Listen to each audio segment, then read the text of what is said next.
सतनाम श्री वाहिगुरु साहिब जीओ। जुगो जुग अटल साहिब श्री गुरु ग्रंथ साहिब महाराज जी दी कोटान कोटान कृपा रहमत ते बख्शिश दे नाल रोज़ाना ही एक शब्द की विचार गुरु ग्रंथ साहिब महाराज दे विचों कीती जाती है। फेसबुक लाइव के राही भी तो वट्सएप के विच भी रोज़ाना ही एक शब्द की विचार की सांझ आप गुरु की संगतां दे नाल लड़ीवार की जा रही है। श्री राग की विचार चल रही है। अज जिहड़ा शब्द श्री राग दे विचों लै रहे हाँ, श्री राग महला पहला। धात मिलै फुन धात को सिफती सिफत समाए, लाल गुलाल गहबरा सच्चा रंग चढ़ाओ। सच मिलै संतोखियाँ हर जप एकै भाए, भाई रे संत जना की रेन। संत सभा गुरु पाईऐ मुक्त पदार्थ धेन रहाओ। इस शब्द का यह रहाओ का बंद है। रहाओ दीयां पंक्तियां दे विच समुचे शब्द का केंद्रीय भाव हुंदा है। तो सतगुरु जी ने इस पावन शब्द विच जिहड़ी गल सानू समझाउण दी कोशिश कीती है, गुरबाणी ते गुरमत सिद्धांतां दे उत्ते परपक्क रह के असीं इस चीज़ नू समझण दा यतन करना है। भाई रे संत जना की रेन, संत सभा गुर पाईऐ मुक्त पदार्थ धेन रहाओ। ये रहाओ का बंद है इस पावन शब्द का। सतगुरु जी कृपा के घर में आके सानू हर वक्त सच दे नाल जोड़ते हैं, गुरमत सिद्धांतां तो सानू जाणू कराउंदे हैं, ताकि साडे जीवन दे विच ये गल दी समझ आ जावे कि असीं किवें गुरबाणी नूं समझ के अपने जीवन नूं तराशना है। हुण इह संबोधक वादक दे विच संबोधक वाचक दे विच गल कीती है। भाई रे, हे भाई, प्रभु का दर्शन करना है तां सतगुरु जी के गुरु शब्द का ज्ञान अपने जीवन विच वसा। हुण इत्थे शब्द आया है संत जना की रेन। प्रोफैसर साहिब सिंह जी ने जिहड़े अर्थ कीते ने उस करदे ने संत जना दे चरनां दी धूड़ बन। हुण साडे वास्ते साडा संत कौन है? साडा संत है साहिब धन धन श्री गुरु ग्रंथ साहिब। साडे वास्ते साडे संत ने साहिब श्री गुरु ग्रंथ साहिब जी की पावन गुरबाणी। हुण सतगुरु गुरु शब्द दे चरण किहड़े ने?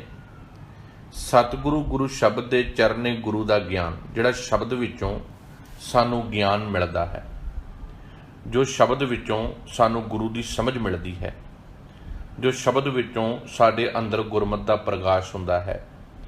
हुण ध्यान नाल समझना है। भाई रे, हे भाई, संत जना की रेन। सतगुरु साहिब गुरु ग्रंथ साहिब जी महाराज रूपी संत जिहड़े ने, सतगुरु के जिहड़े शब्द रूपी चरण ने, जिहड़ा उन्हां दे विचों ज्ञान मिलिया है, उस ज्ञान नूं अपने मत्थे दे विच, मस्तक दे विच, मत दे विच ला।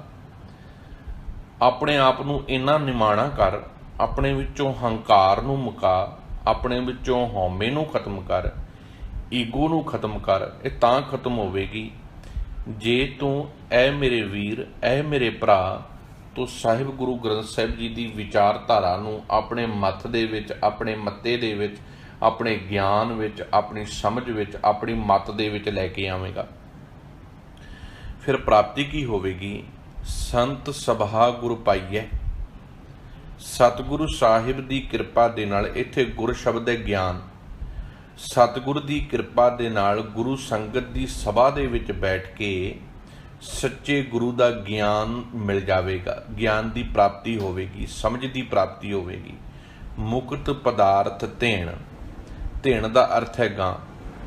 कहंदे फिर समझी तैनूं काम धेन गऊ मिल गई। हिंदू सनातन मत दे विच ऐसा मन्निया जाता है कि ऐसी एक गां है जिहदे कोल जो मंगो मिल जाता है। ਸਤਿਗੁਰੂ ਜੀ ਨੇ ਗੁਰੂ ਗ੍ਰੰਥ ਸਾਹਿਬ ਜੀ ਮਹਾਰਾਜ ਵਿੱਚ ਇਸ ਚੀਜ਼ ਨੂੰ ਸਾਡੇ ਸਾਹਮਣੇ ਲਿਆਂਦਾ, ਕਿਉਂਕਿ ਸਤਿਗੁਰੂ ਜੀ ਸਿੱਖ ਨੂੰ ਕਿਸੇ ਪਸ਼ੂਆਂ ਦਾ ਪੁਜਾਰੀ ਨਹੀਂ ਸੀ ਬਣਾਉਣਾ ਚਾਹੁੰਦੇ। ਸਤਿਗੁਰੂ ਨਹੀਂ ਸੀ ਚਾਹੁੰਦੇ ਕਿ ਸਿੱਖ ਕਿਸੇ ਗਾਵਾਂ ਦਾ ਪੁਜਾਰੀ ਬਣੇ, ਸਿੱਖ ਰੁੱਖਾਂ ਦਾ ਪੁਜਾਰੀ ਬਣੇ, ਸਿੱਖ ਬਿਰਖਾਂ ਦਾ ਪੁਜਾਰੀ ਬਣੇ।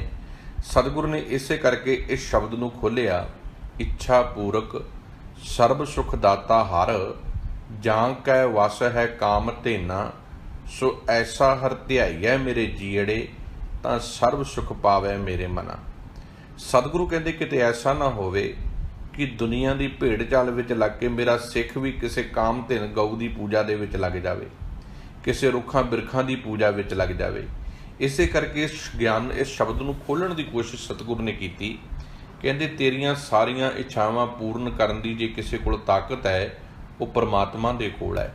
ਜਿਸ ਪਰਮਾਤਮਾ ਦੇ ਵਸ ਦੇ ਵਿੱਚ ਕਾਮ ਧੇਨ ਗਊ ਹੈ, ਤੈਨੂੰ ਮੈਂ ਐਸੇ ਨਿਰੰਕਾਰ ਦੇ ਚਰਨਾਂ ਨਾਲ ਲਾਉਣਾ ਚਾਹੁੰਦਾ, ਐਸੇ ਨਿਰੰਕਾਰ ਦੇ ਗੁਰਮਤਿ ਦੇ ਗਿਆਨ ਨਾਲ ਜੋੜਨਾ ਚਾਹੁੰਦਾ, ਜਿਹਦੇ ਵਸ ਵਿੱਚ ਇੱਕ ਨਹੀਂ ਬੇਅੰਤ ਗਾਵਾਂ ਨੇ। ਗਾਵਾਂ ਮਿਟ ਸਕਦੀਆਂ ਨੇ ਪਰ ਉਹ ਨਿਰੰਕਾਰ ਪ੍ਰਭੂ ਕਦੀ ਨਹੀਂ ਮਿਟ ਸਕਦਾ।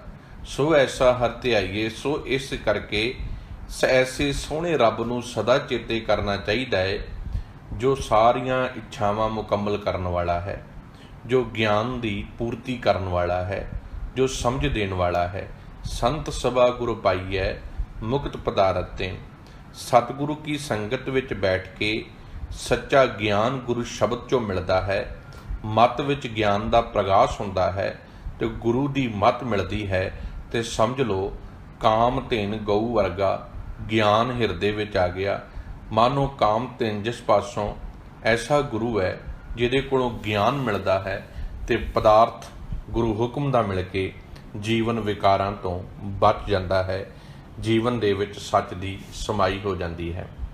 ਮੈਂ ਦੁਬਾਰਾ ਇਹਨਾਂ ਪੰਕਤੀਆਂ ਨੂੰ ਖੋਲ੍ਹ ਦੇਵਾਂ, ਕਿਤੇ ਅਸੀਂ ਕਿਸੇ ਮਨਮਤ ਦੇ ਗੇੜ ਵਿੱਚ ਨਾ ਫਸ ਜਾਈਏ। ਸਤਿਗੁਰੂ ਜੀ ਨੇ ਜਦੋਂ ਵੀ ਗੁਰੂ ਗ੍ਰੰਥ ਸਾਹਿਬ ਜੀ ਮਹਾਰਾਜ ਵਿੱਚ ਸੰਤ ਸ਼ਬਦ ਆਉਂਦਾ ਹੈ, ਸਾਡੇ ਵਾਸਤੇ ਸਾਡਾ ਸੰਤ ਗੁਰੂ ਸ਼ਬਦ ਹੈ। ਸਿੱਖ ਕਿਸੇ ਦੇਹ ਦਾ ਪੁਜਾਰੀ ਨਹੀਂ ਹੈ ਤੇ ਨਾ ਹੀ ਕਿਸੇ ਦੇਹ ਦੀ ਪੂਜਾ ਕਰਦਾ ਹੈ। ਸਿੱਖ ਨਾ ਕਿਸੇ ਦੇਹ ਕੋਲੋਂ ਮੰਗਦਾ ਹੈ। ਸਿੱਖ ਵਾਸਤੇ ਉਹਦਾ ਸ਼ਬਦ ਗੁਰੂ ਹੈ, ਤੇ ਗੁਰਬਾਣੀ ਦਾ ਗਿਆਨ ਹੀ ਉਹਦੇ ਵਾਸਤੇ ਗੁਰੂ ਸ਼ਬਦ ਦੇ ਚਰਨ ਨੇ। ਤੇ ਗਿਆਨ ਨੂੰ ਮਤ ਰੂਪੀ ਮਸਤਕ ਦੇ ਵਿੱਚ ਲਾ ਕੇ ਆਪਣੇ ਜੀਵਨ ਨੂੰ ਉੱਚਾ ਕਰਨਾ ਹੈ ਤੇ ਵਿਕਾਰਾਂ ਤੋਂ ਬਚਣਾ ਹੈ, ਤਾਂ ਕਿ ਜੀਵਨ ਮੁਕਤ ਹੋ ਜਾਵੇ, ਜੀਵਨ ਮੁਕਤ ਹੋ ਜਾਵੇ, ਜਿਉਂਦਿਆਂ ਜੀ ਵਿਕਾਰਾਂ ਤੋਂ ਖਲਾਸੀ ਹੋ ਜਾਵੇ ਤੇ ਇਹ ਜੀਵਨ ਨਿਰਮਲ ਹੋ ਜਾਵੇ। ਇਹ ਅੱਜ ਦੇ ਸ਼ਬਦ ਦੀਆਂ ਰਾਹੋਂ ਦੀਆਂ ਪੰਕਤੀਆਂ ਨੇ, ਜਿਹਦੇ ਵਿੱਚ ਸਤਿਗੁਰੂ ਜੀ ਨੇ ਸਾਨੂੰ ਸ਼੍ਰੀ ਰਾਗ ਦੇ ਇਹ ਬਚਨ ਨੇ, ਕਿਉਂਕਿ ਵਾਅਦੇ ਮੁਤਾਬਕ ਕੋਸ਼ਿਸ਼ ਕਰ ਰਹੇ ਹਾਂ ਰੋਜ਼ਾਨਾ ਸ਼੍ਰੀ ਰਾਗ ਦੀ ਹੀ ਵਿਚਾਰ ਆਪ ਦੇ ਸਨਮੁਖ ਰੱਖੀ ਹੈ। ਸ਼੍ਰੀ ਰਾਗ ਦਾ ਕੱਲ ਪਹਿਲਾ ਸ਼ਬਦ ਉਹਦੀ ਵਿਚਾਰ ਕੀਤੀ ਗਈ ਸੀ, ਅੱਜ ਅਗਲੇ ਸ਼ਬਦ ਦੀ ਵਿਚਾਰ ਆਪ ਦੇ ਸਨਮੁਖ ਰੱਖੀ ਜਾ ਰਹੀ ਹੈ। ਮਸਲਾ ਇਹ ਹੈ ਕਿ 15-20 ਮਿੰਟ ਦੇ ਵਿੱਚ ਅਸੀਂ ਗੁਰਬਾਣੀ ਨੂੰ ਸਮਝਣ ਦੀ ਕੋਸ਼ਿਸ਼ ਕਰੀਏ। ਇਸੇ ਕਰਕੇ ਫੇਸਬੁੱਕ ਮਾਧਿਅਮ ਦੇ ਰਾਹੀਂ, ਵਟਸਐਪ ਮਾਧਿਅਮ ਦੇ ਰਾਹੀਂ ਗੁਰਬਾਣੀ ਦੀ ਵਿਚਾਰ ਆਪ ਤੱਕ ਪਹੁੰਚਾਉਣ ਦਾ ਇੱਕ ਯਤਨ ਕੀਤਾ ਜਾ ਰਿਹਾ ਹੈ। ਤੋ ਰਾਹੋਂ ਦੀਆਂ ਪੰਕਤੀਆਂ ਦੀ ਗੱਲ ਜਿਹੜੀ ਪਕੜ 'ਚ ਆਈ ਹੈ, ਰਾਹੋਂ ਦੀਆਂ ਪੰਕਤੀਆਂ 'ਚ ਭਾਈ ਰੇ ਸੰਤ ਜਨਾ ਕੀ ਰੇਨ। ਹੁਣ ਇਸ ਪੰਕਤੀ ਨੂੰ ਸਮਝਾਉਣ ਵਾਸਤੇ ਇਹਦੀ ਵਿਚਾਰ ਆਪਾਂ ਜਿਵੇਂ ਖੁੱਲ੍ਹ ਕੇ ਕੀਤੀ ਹੈ, ਜਿੰਨੇ ਸ਼ਬਦ ਸਮਝ ਆਏ ਨੇ, ਬਾਕੀ ਸਾਰੇ ਸ਼ਬਦ ਇਹਦੇ ਆਲੇ ਦੁਆਲੇ ਇਸ ਚੀਜ਼ ਨੂੰ ਸਮਝਾਉਣ ਵਾਸਤੇ ਲੱਗੇ ਹੋਏ ਨੇ ਕਿ ਕਿਵੇਂ ਜੀਵਨ ਨਿਰਮਲ ਹੋਵੇਗਾ, ਕਿਵੇਂ ਜੀਵਨ ਵਿਕਾਰਾਂ ਤੋਂ ਮੁਕਤ ਹੋਵੇਗਾ। ਹੁਣ ਪਹਿਲਾ ਬੰਦ ਹੈ ਇਸ ਪਾਵਨ ਸ਼ਬਦ ਦਾ। ਸਤਿਗੁਰੂ ਜੀ ਕਿਰਪਾ ਕਰ ਰਹੇ ਨੇ, ਧਾਤ ਮਿਲੈ ਫੁਨ ਧਾਤ ਕੋ, ਸਿਫਤੀ ਸਿਫਤ ਸਮਾਏ। ਧਾਤ ਦਾ ਅਰਥ ਹੈ ਸੋਨਾ ਆਦਿਕ, ਧਾਤੂ ਦਾ ਬਣਿਆ ਹੋਇਆ ਗਹਿਣਾ।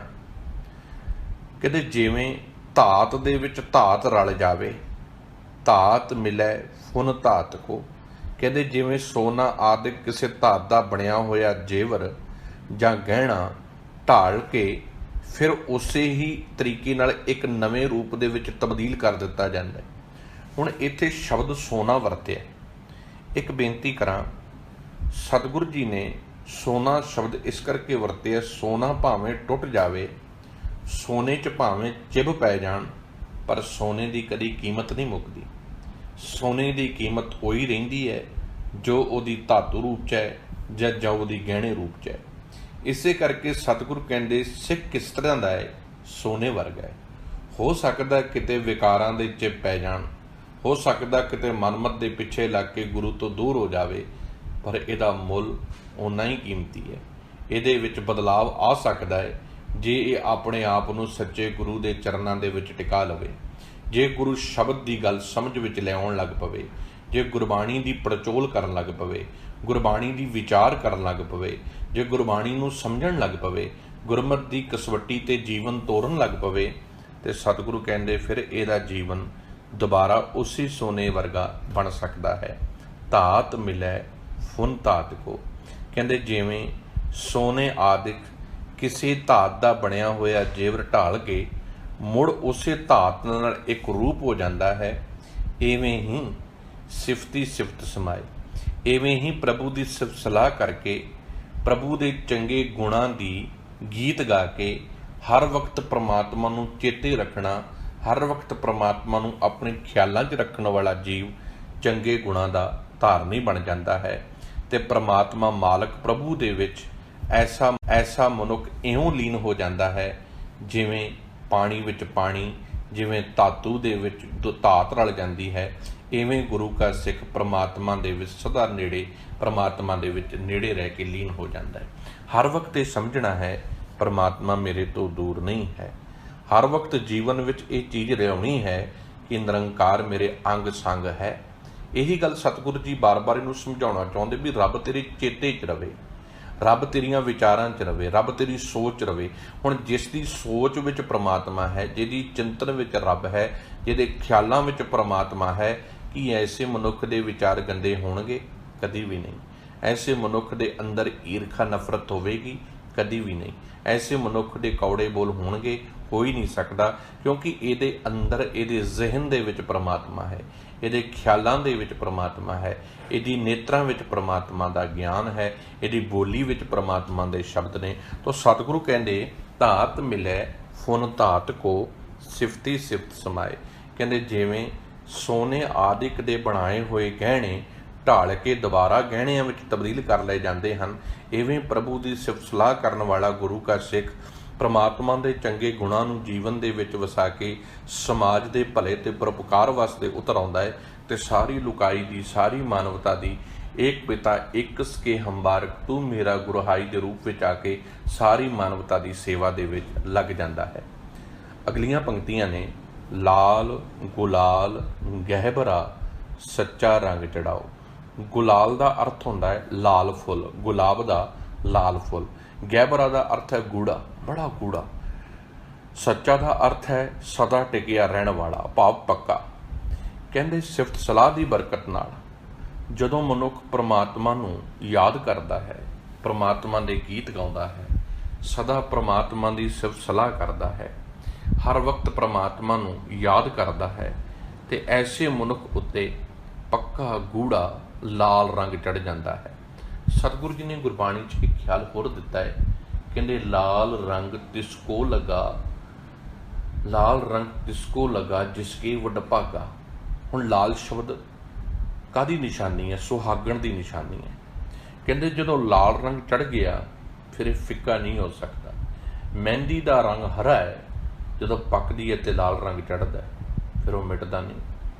ਜਿਹਦੇ ਅੰਦਰ ਗੁਰੂ ਸ਼ਬਦ ਦਾ ਲਾਲ ਰੰਗ ਚੜ੍ਹ ਗਿਆ ਨਾ, ਜਿਹਦੇ ਅੰਦਰ ਗੁਰਬਾਣੀ ਦਾ ਲਾਲ ਰੰਗ ਚੜ੍ਹ ਗਿਆ, ਜਿਹਦੇ ਅੰਦਰ ਗੁਰੂ ਸ਼ਬਦ ਦੀ ਵਿਚਾਰ ਚੜ੍ਹ ਗਈ, ਸ਼ਬਦ 'ਚੋਂ ਨਿਕਲਿਆ ਹੋਇਆ ਗਿਆਨ ਰੰਗ ਹੈ, ਸ਼ਬਦ 'ਚੋਂ ਨਿਕਲਿਆ ਹੋਇਆ ਗਿਆਨ ਉਹਦੀ ਅਗਲੀ ਨਿਸ਼ਾਨੀ ਹੈ। ਫਿਰ ਐਸੇ ਮਨੁੱਖ ਨੂੰ ਭਾਵੇਂ ਤੱਤੀ ਤਵੀ 'ਤੇ ਰੜ ਦਿਓ, ਭਾਵੇਂ ਬੰਦ ਕੱਟ ਦਿਓ, ਭਾਵੇਂ ਉਹਦਾ ਖੋਪਰ ਲਾ ਦਿਓ, ਭਾਵੇਂ ਉਹਨੂੰ ਚਰਖੜੀਆਂ 'ਤੇ ਚਾੜ ਦਿਓ, ਇਹ ਰੰਗ ਕਦੀ ਨਹੀਂ ਉਤਰੇਗਾ, ਕਿਉਂਕਿ ਇਤਨਾ ਪੱਕਾ ਰੰਗ ਹੈ। ਇਹ ਕੱਚਾ ਨਹੀਂ ਹੈ, ਇਹ ਸਵਾਰਥੀ ਨਹੀਂ ਹੈ, ਇਹ ਵਿਕਣ ਵਾਲਾ ਨਹੀਂ ਹੈ, ਇਹ ਪਦਾਰਥਾਂ ਦੇ ਪਿੱਛੇ ਜਥੇਦਾਰੀਆਂ ਰੋਲਣ ਵਾਲਾ ਨਹੀਂ ਹੈ, ਇਹ ਚੰਦ ਕੁ ਰੁਪਈਆਂ ਦੇ ਵਾਸਤੇ ਕੌਮ ਦਾ ਸੌਦਾ ਲਾਉਣ ਵਾਲਾ ਨਹੀਂ ਹੈ, ਇਹ ਚੰਦ ਕੁ ਅਮੀਰੀਆਂ ਦੇ ਵਾਸਤੇ ਆਪਣੀਆਂ ਹੀ ਸਿੱਖਾਂ ਦੀਆਂ ਪੱਗਾਂ ਲਾਉਣ ਵਾਲਾ ਨਹੀਂ ਹੈ। ਜਿਹਦੇ ਉੱਪਰ ਐਸਾ ਰੰਗ ਚੜ੍ਹ ਜਾਂਦਾ ਹੈ, ਉਹ ਪ੍ਰਭੂ ਦਾ ਲਾਲ ਰੰਗ ਚੜ੍ਹ ਜਾਂਦਾ ਹੈ, ਗਿਆਨ ਦਾ ਰੰਗ ਚੜ੍ਹ ਜਾਂਦਾ ਹੈ, ਸੱਚ ਦਾ ਰੰਗ ਚੜ੍ਹ ਜਾਂਦਾ ਹੈ, ਉਹ ਮਿਟਣਾ ਕਬੂਲ ਕਰਦਾ ਹੈ, ਗਦਾਰੀ ਨਹੀਂ ਕਬੂਲ ਕਰਦਾ, ਝੁਕਣਾ ਨਹੀਂ ਕਬੂਲ ਕਰਦਾ।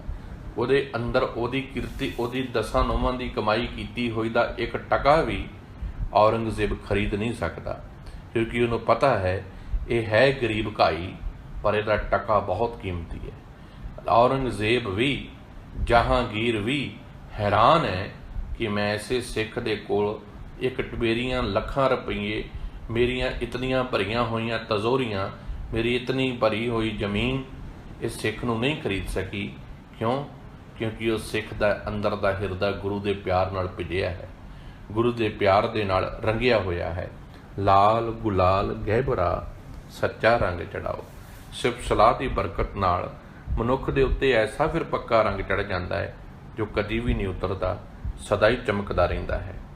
सच मिलै संतोखियां हर जप एकै पाए। हुण अगले गुण विच की तब्दीली आउंदी है, गुरसिख दे सुभाਅ दे विच होर की तब्दीलियां आउंदियां ने जदों वो प्रभु दे चरनां दे विच गुरु शब्द नूं जीवन दे विच वसाउंदा है, गुरु शब्द दे नाल अपने जीवन नूं ढालदा जांदा है। उहदे अंदर दी होर की बदलाव आउंदे ने? सच मिलै, उस सच्चे परमात्मा दे नाल मिल जांदा है। संतोखी आ, उहदे अंदर संतोख दी बिरती पैदा होण लग पैंदी है, तृष्णा मिटण लग पैंदी है, मैं मेरी मिटण लग पैंदी है, ईरखा मिटण लग पैंदी है।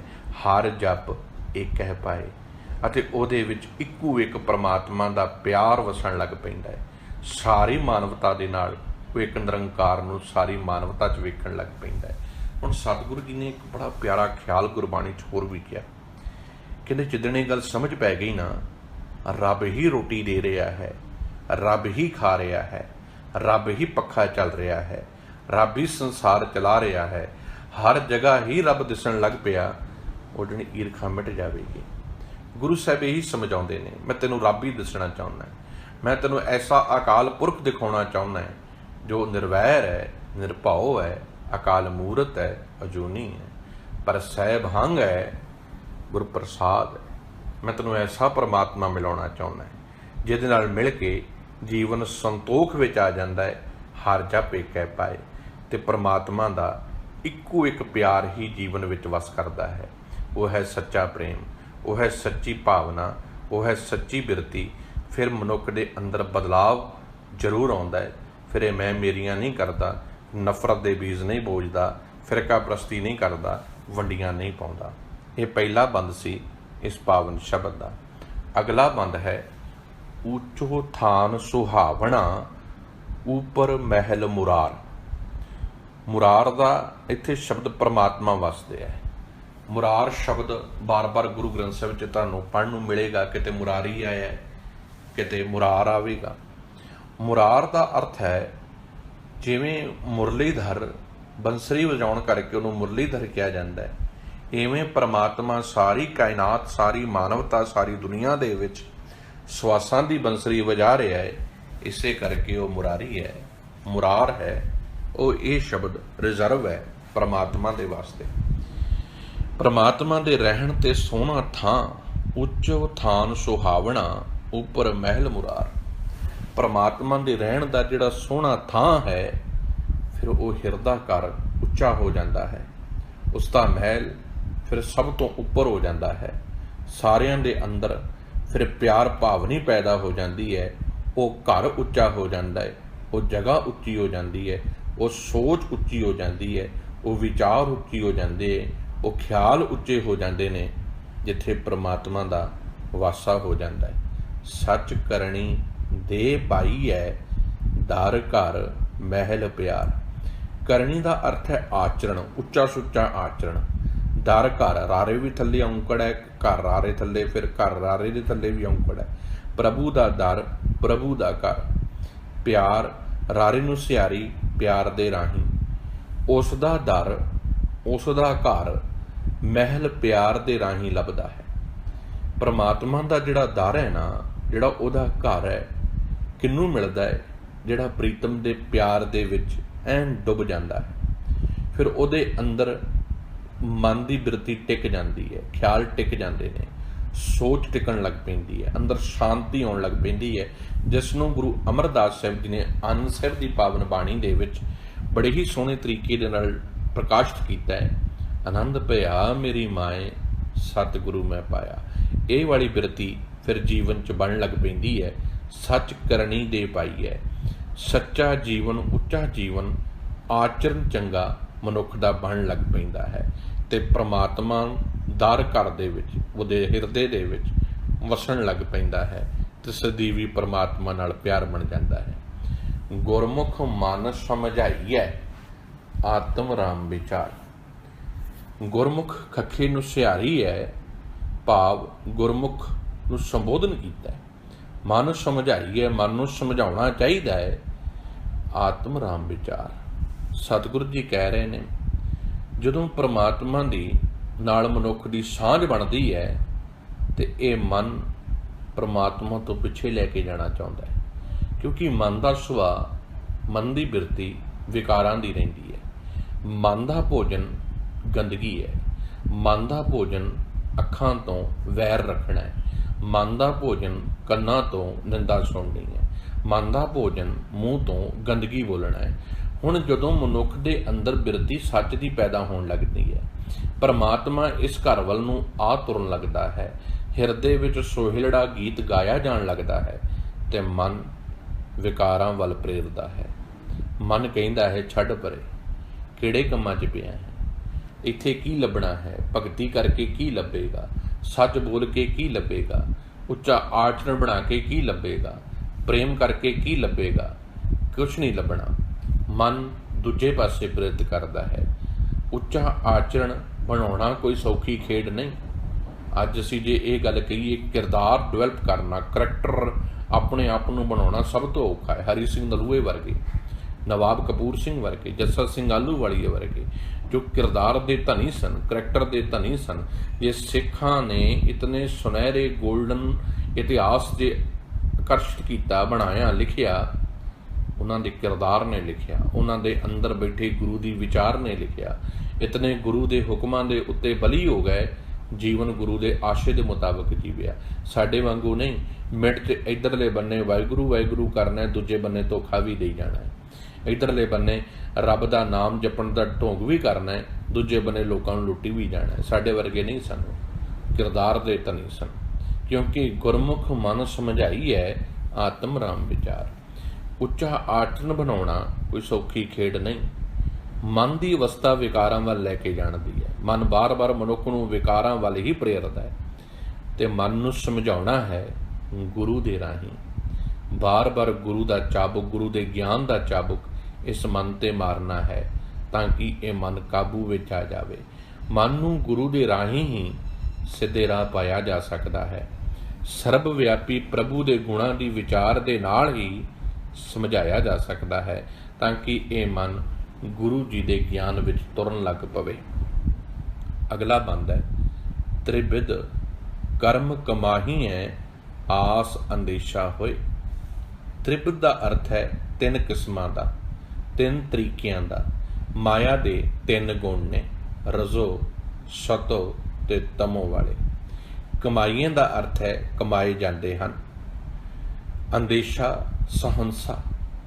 ਸਤਿਗੁਰੂ ਕਹਿੰਦੇ ਦੁਨੀਆ ਵਿੱਚ ਆਮ ਤੌਰ ਤੇ ਮਾਇਆ ਦੇ ਤਿੰਨ ਗੁਣਾਂ ਦੇ ਅਧੀਨ ਰਹਿ ਕੇ ਹੀ ਮਨੁੱਖ ਕਰਮ ਕਰਦਾ ਹੈ। ਸਾਰਾ ਸੰਸਾਰ ਕਰਮ ਕਰ ਰਿਹਾ ਹੈ, ਜਿਸ ਕਰਕੇ ਮਨੁੱਖ ਦੇ ਅੰਦਰ ਆਸ਼ਾ ਵੀ ਹੈ ਤੇ ਸਹਿਮ ਵੀ ਹੈ।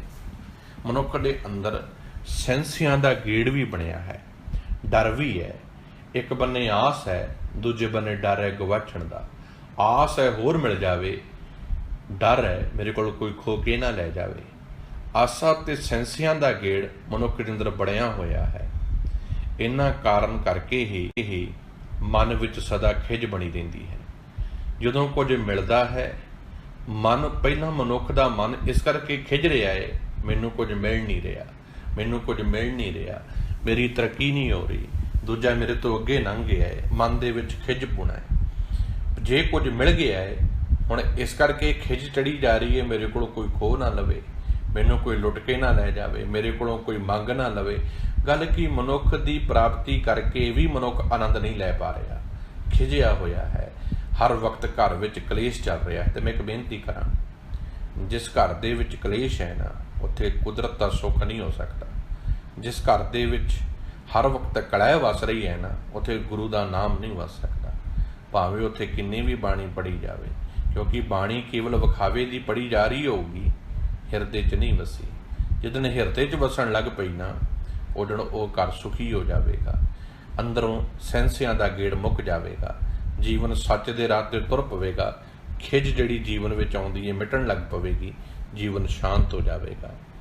ਕਿਉਂ ਗੁਰਬਿਨ ਤ੍ਰਿਕੁਟੀ ਛੂਟ ਸੀ ਸਹਿਜ ਮਿਲੈ। ਕਿਉਂ ਗੁਰਬਿਨ ਤ੍ਰਿਕੁਟੀ ਛੁਟ ਸੀ ਸਹਿਜ ਮਿਲੀਐ ਸੁਖ ਹੋਏ। ਤ੍ਰਿਕੁਟੀ ਦਾ ਅਰਥ ਹੈ ਤਿੰਨ, ਤ੍ਰੈ ਦਾ ਅਰਥ ਤਿੰਨ, ਕੁਟੀ ਦਾ ਅਰਥ ਹੈ ਵਿੰਗੀ ਲਕੀਰ। ਹੁਣ ਇਹ ਵਿੰਗੀ ਲਕੀਰ ਕਿਹੜੀ ਹੈ? ਜਦੋਂ ਮਨੁੱਖ ਨੂੰ ਗੁੱਸਾ ਚੜ੍ਹਦਾ ਹੈ, ਮੱਥੇ 'ਤੇ ਤਿਉੜੀਆਂ ਪੈ ਜਾਂਦੀਆਂ ਨੇ, ਖਿਝ ਦੀਆਂ ਤਿਉੜੀਆਂ ਦੂਰੋਂ ਹੀ ਨਜ਼ਰ ਆਉਣ ਲੱਗ ਪੈਂਦੀਆਂ ਚਿਹਰਾ ਵੇਖ ਕੇ ਕਿ ਇਹ ਮਨੁੱਖ ਖਿਝਿਆ ਹੋਇਆ ਹੈ। ਮੱਥੇ 'ਤੇ ਤਿਉੜੀਆਂ ਪਈਆਂ, ਮਾਥੇ ਤ੍ਰਿਕੁਟੀ ਤ੍ਰਿਸ਼ਟ ਕਰੂਰ, ਬੋਲੇ ਕੌੜਾ ਜੇ ਬਾਕੀ ਫੂਲ। ਸਤਿਗੁਰੂ ਕਹਿੰਦੇ ਇਹ ਖਿਝਿਆ ਹੋਇਆ ਹੈ। ਇਹ ਖਿਝ ਕੇ ਗੁਰੂ ਜੀ ਦੀ ਸ਼ਰਨ ਪੈਣ ਤੋਂ ਬਿਨਾਂ, ਇਹ ਗੱਲ ਚੇਤੇ ਰੱਖਿਓ, ਇਹ ਜਿਹੜੀ ਮੱਥੇ 'ਤੇ ਪਈ ਹੋਈ ਤ੍ਰਿਕੁਟੀ ਹੈ ਨਾ ਖਿਝ ਦੀ, ਇਹ ਸਤਿਗੁਰੂ ਦੇ ਸ਼ਬਦ ਦੇ ਰਾਹੀਂ ਹੀ ਮਿਟ ਸਕਦੀ ਹੈ। ਗੁਰੂ ਦੀ ਸ਼ਰਨ ਵਿੱਚ ਆ ਕੇ ਹੀ ਮਿਟ ਸਕਦੀ ਹੈ। ਗੁਰਬਿਨ ਕਿਉਂ ਗੁਰਬਿਨ, ਕਿਵੇਂ ਗੁਰੂ ਤੋਂ ਬਿਨਾਂ ਇਹ ਮੱਥੇ ਦੀ ਤਿਉੜੀ ਮਿਟੇਗੀ? ਕਿਉਂਕਿ ਇਹਨੂੰ ਇੱਕ ਹੀ ਚੀਜ਼ ਮਿਟਾ ਸਕਦੀ ਹੈ, ਗੁਰੂ ਸ਼ਬਦ, ਗੁਰੂ ਦਾ ਗਿਆਨ, ਗੁਰੂ ਦੀ ਸਮਝ। ਜਦੋਂ ਗੁਰੂ ਜੀ ਦੇ ਗਿਆਨ ਤੇ ਗੁਰੂ ਸ਼ਬਦ ਦੀ ਸਮਝ ਆਉਣ ਲੱਗ ਪੈਂਦੀ ਹੈ ਤੇ ਗੁਰੂ ਜੀ ਦੇ ਰਾਹ ਹੀ ਅਡੋਲਤਾ ਪੈਦਾ ਹੋਣ ਲੱਗ ਪੈਂਦੀ ਹੈ। ਫਿਰ ਇਹ ਮਨ ਡੋਲਦਾ ਨਹੀਂ, ਫਿਰ ਇਹ ਮਨ ਖਿੱਚਦਾ ਨਹੀਂ, ਫਿਰ ਇਹ ਮਨ ਡਰਦਾ ਨਹੀਂ। ਫਿਰ ਜੋ ਮਿਲ ਰਿਹਾ ਹੈ ਸੰਤੋਖ 'ਚ ਹੈ। ਫਿਰ ਵੰਡਣ ਦੀ ਬ੍ਰਿਤੀ ਹੈ ਕੁਝ ਵੰਡ ਦਈਏ। ਹੁਣ ਪਕੜ ਮਿਟ ਗਈ ਹੈ, ਵੰਡਣ ਦੀ ਬਿਰਤੀ ਹੈ, ਪਿਆਰ ਹੈ, ਮਾਨਵਤਾ ਦੀ ਸੇਵਾ ਦੀ ਬਿਰਤੀ ਹੈ, ਭਲਾ ਹੈ। ਹੁਣ ਖਿਝ ਮੁੱਟ ਗਈ ਹੈ ਜੀਵਨ 'ਚੋਂ। ਹੁਣ ਜੀਵਨ ਦੇ ਵਿੱਚ ਸੱਚ ਆਸਮ ਹੋਇਆ ਹੈ, ਪਿਆਰ ਆਸਮ ਹੋਇਆ ਹੈ, ਜਿਸ ਦੇ ਰਾਹੀਂ ਅਡੋਲਤਾ ਪੈਦਾ ਹੋ ਗਈ ਹੈ। ਅਡੋਲਤਾ ਵਿੱਚ ਟਿਕੇ ਰਹਿਆਂ ਹੁਣ ਆਤਮਿਕ ਆਨੰਦ ਮਿਲਣ ਲੱਗ ਪਿਆ ਹੈ। ਅੱਜ ਆਨੰਦ ਆਨੰਦ ਤੇ ਸਾਰੇ ਕਹਿ ਰਹੇ ਨੇ, ਪਰ ਗੁਰੂ ਅਮਰਦਾਸ ਸਾਹਿਬ ਜੀ ਕਹਿੰਦੇ ਆਨੰਦ ਆਨੰਦ ਸਭ ਕੋ ਕਹੈ, ਆਨੰਦ ਗੁਰੂ ਤੇ ਜਾਣਿਆ। ਸੱਚਾ ਆਨੰਦ ਤੇ ਗੁਰੂ ਦੇ ਰਾਹੀਂ ਹੀ ਮਿਲੇਗਾ, ਗੁਰੂ ਦੇ ਪਿਆਰ ਵਿੱਚੋਂ ਮਿਲੇਗਾ। ਮੱਥੇ ਦੀ ਤ੍ਰਿਕੁਟੀ, ਜਿਹੜੀ ਮੱਥੇ ਵਿੱਚ ਵਿਕਾਰਾਂ ਦੀਆਂ ਤ੍ਰਿਕੁਟੀਆਂ ਪਈਆਂ ਨੇ, ਕ੍ਰੋਧ ਚੜ੍ਹਿਆ ਰਹਿੰਦਾ ਹੈ, ਹਰ ਵਕਤ ਕੌੜੇ ਬੋਲ ਮੂੰਹ ਚੋਂ ਬੋਲੇ ਜਾ ਰਹੇ ਨੇ, ਸਤਿਗੁਰੂ ਕਹਿੰਦੇ ਕਿਵੇਂ ਘਰ ਵਿੱਚ ਸ਼ਾਂਤੀ ਆਵੇਗੀ? ਇਹ ਗੱਲ ਚੇਤੇ ਰੱਖਿਓ, ਅਰਬਾਂ ਰੁਪਈਆਂ ਮਨੁੱਖ ਦੇ ਘਰ ਵਿੱਚ ਸ਼ਾਂਤੀ ਨਹੀਂ ਲਿਆ ਸਕਦੇ ਜੇ ਘਰ ਵਿੱਚ ਗੁਰੂ ਸ਼ਬਦ ਤੇ ਗੁਰੂ ਦਾ ਪਿਆਰ ਨਹੀਂ ਜੀਵਨ 'ਚ। ਤੇ ਜਿਸ ਦੇ ਹਿਰਦੇ ਵਿੱਚ ਗੁਰੂ ਸ਼ਬਦ ਵਸ ਗਿਆ ਨਾ, ਉਹ ਆਤਮਿਕ ਆਨੰਦ ਵਿੱਚ ਡਿੱਗ ਜਾਵੇਗਾ। ਉਹ ਡੋਲੇਗਾ ਨਹੀਂ, ਅਡੋਲਤਾ ਵਿੱਚ ਰਹੇਗਾ। ਨਿਜਕਰ ਮਹਿਲ ਪਛਾਣੀਐ, ਨਦਰ ਕਰੇ ਮਲ ਧੋਏ। ਨਿਜ ਦਾ ਅਰਥ ਹੈ ਆਪਣਾ, ਘਰ ਦਾ ਅਰਥ ਹੈ ਘਰ, ਮਹਿਲ ਦਾ ਅਰਥ ਹੈ ਆਪਣਾ ਜਿਹੜਾ ਹਿਰਦੇ ਘਰ ਵਿੱਚ ਪਰਮਾਤਮਾ ਦਾ ਮਹਿਲ ਪਛਾਣੀਏ, ਪਛਾਣ ਲਿਆ ਜਾਵੇ। ਨਦਰ ਕਰੈ ਮਲ ਧੋਏ। ਸਤਿਗੁਰੂ ਜੀ ਤੀਸਰੇ ਬੰਦ ਦੀ ਆਖਰੀ ਪੰਕਤੀ ਹੈ, ਜਦੋਂ ਪ੍ਰਭੂ ਮਿਹਰ ਦੀ ਨਜ਼ਰ ਕਰਦਾ ਹੈ ਨਾ, ਜਦੋਂ ਪਰਮਾਤਮਾ ਕਿਰਪਾ ਦੀ ਨਜ਼ਰ ਕਰਦਾ ਹੈ ਤੇ ਕੀ ਨਿਸ਼ਾਨੀ ਕੀ ਹੈ ਉਹਦੀ? ਮਨੁੱਖ ਆਪਣੇ ਮਨ ਦੀ ਮੈਲ ਸਾਫ਼ ਕਰ ਲੈਂਦਾ ਹੈ।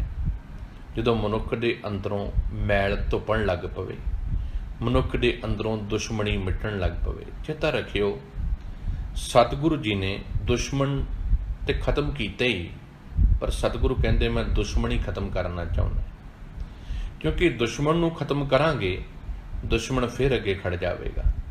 ਪਰ ਜਦੋਂ ਦੁਸ਼ਮਣੀ ਜੀਵਨ ਵਿੱਚੋਂ ਮਿਟ ਜਾਵੇਗੀ, ਫਿਰ ਦੁਸ਼ਮਣ ਕੋਈ ਰਹੇਗਾ ਹੀ ਨਹੀਂ, ਨਾ ਕੋਈ ਬੈਰੀ ਨਹੀਂ ਬੇਗਾਨਾ ਦੇ ਅਰਥ ਕੀ ਨੇ? ਜਦੋਂ ਮੇਰੇ ਵਿੱਚੋਂ ਦੁਸ਼ਮਣੀ ਹੀ ਮਿਟ ਗਈ, ਬੈਰ ਪੁਣਾ ਹੀ ਮਿਟ ਗਿਆ, ਫਿਰ ਮੇਰਾ ਵੈਰੀ ਕੌਣ ਹੋਵੇਗਾ? ਅੱਜ ਅਸੀਂ ਕਹਿੰਦੇ ਦੁਸ਼ਮਣ ਤੇ ਮਿਟਾ ਦਿੱਤੇ ਜਾਣ, ਦੁਸ਼ਮਣੀ ਤੇ ਉਵੇਂ ਦੀ ਉਵੇਂ ਬਰਕਰਾਰ ਹੈ। ਦੁਸ਼ਮਣੀ ਉੱਥੇ ਦੀ ਉੱਥੇ ਖਲੋਤੀ ਹੈ। ਸਿੱਖ ਦੀ ਕਦੀ ਦੁਸ਼ਮਣੀ ਨਹੀਂ ਹੋ ਸਕਦੀ। ਸਤਿਗੁਰ ਨੇ ਜਿਤਨੀਆਂ ਜੰਗਾਂ ਕੀਤੀਆਂ ਨੇ, ਦੁਸ਼ਮਣੀ ਦੇ ਵਿੱਚ ਨਹੀਂ ਕੀਤੀਆਂ। ਸਤਿਗੁਰੂ ਜੀ ਨੇ ਜਿਤਨੀਆਂ ਜੰਗਾਂ ਕੀਤੀਆਂ ਨੇ, ਪਰਉਪਕਾਰ ਕਰਨ ਵਾਸਤੇ ਕੀਤੀਆਂ ਨੇ, ਦੁਸ਼ਮਣੀ ਖਤਮ ਕਰਨ ਵਾਸਤੇ ਕੀਤੀਆਂ ਨੇ, ਦੁਸ਼ਮਣ ਮਿਟਾਉਣ ਵਾਸਤੇ ਇਹ ਕੀਤੀਆਂ ਨੇ, ਤਾਂ ਕਿ ਦੁਸ਼ਮਣੀ ਮਿਟ ਜਾਵੇ।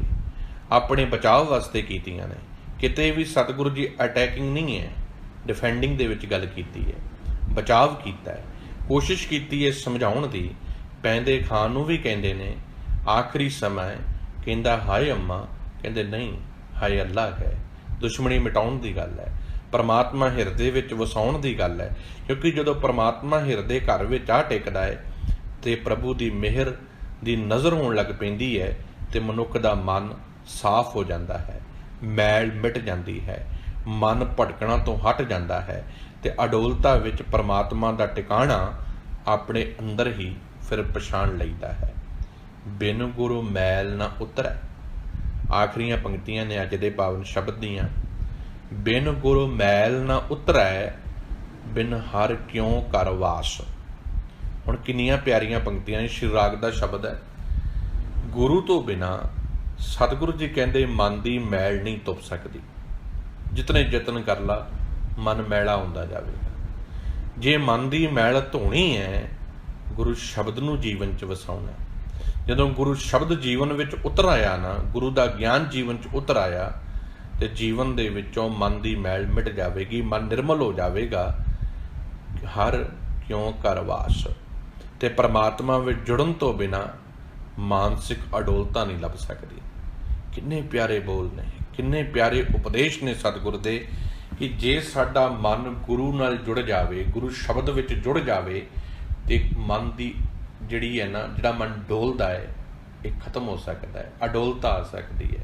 कितना टिकाव होवेगा भाई तारू सिंह के जीवन दे विच। मैं हैरान हो जाता कई बारी, कितना टिकाव होवेगा कि दुश्मन सिर ते खलोता है पर हिरदे विच दुश्मनी नहीं है। भाई तारू सिंह के हिरदे च दुश्मनी नहीं है, तां भी कहते तू अपनी मर्जी कर, मैं अपनी कर लेना, मेरा गुरु मेरे अंग संग है। गुरु तेग बहादुर साहब जी के सामने उन्हां दे बती दास भाई सती दास भाई दयाला जी नूं खत्म किया गया, शहीद किया गया। पर गुरु तेग बहादुर साहब नूं पुछया, दुश्मनी नहीं है जीवन च। ये नहीं है कि असी बदला लेना है, यही है भावना। ये शहीद होए ने, धर्म के वास्ते शहीद होए ने। असी सच ते खलोते हैं, खलोते रवांगे, क्योंकि अडोलता दे विच बदसीस नहीं है। जदों मनुख दा मन अडोल हो जाता फिर दुश्मनी नहीं व्यापदी, फिर हिरदे विच प्रेम है, फिर दुश्मन का भी भला है, दुश्मन दे नाल भी प्यार है, दुश्मन दे वास्ते भी परोपकार है। साडे वांगू नहीं, जे साडे विचारां दा तालमेल नहीं तो उहदी पग ला देवांगे। जे साडे विचार नहीं रल रहे असीं उहनूं मौत दे घाट उतार देवांगे। साडे सतगुरु दा इह सबक नहीं है। साडे सतगुरु कहंदे ने विचारां दे नाल लड़ो, गुरु शब्द गुरु ज्ञान दे नाल लड़ो, क्योंकि ज्ञानी की वड्डणी मनो हाथ लै।